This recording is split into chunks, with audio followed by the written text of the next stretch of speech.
நான் 5ஆம் வகுப்பில் படிக்கிறேன். போய் வா என்று புன்னகையோடு விலை கொடுத்து அனுப்புங்கள் தாயே.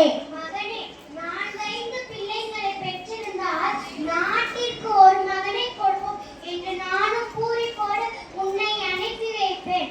ஆனால் எனக்கு இருக்கும் செல்வம் நீ ஒருவன் தானடா.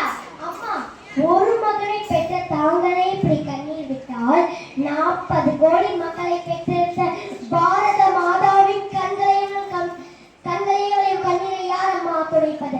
அவள் கரங்களில் பூட்டி இருக்கும் விலங்களை யாரம்மா உடைப்பது?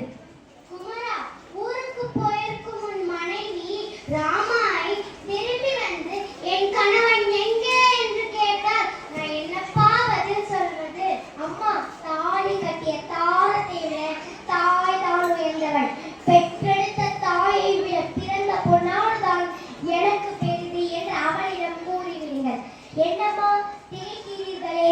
நாளை மலர் போகும் சுதந்திர இந்தியாவிற்கு உன் மகனும் ஒரு காரணமாக இருந்தார். அது உங்களுக்கும் தானே பெருமை. குமரா, உன் வீரமும் தியாகமும் இந்த நாட்டின் விடுதலைக்கு ஒரு வித்தாகட்டும். போய் வா மகனே. அங்கே வெளியேறு, அங்கே வெளியேறு, அங்கே வெளியேறு, அங்கே வெளியேறு, அங்கே ஏகாதிபத்தியம் போலிக, அங்கே ஏகாதிபத்தியம் போலிக, அங்கே ஏகாதிபத்தியம் போலிக.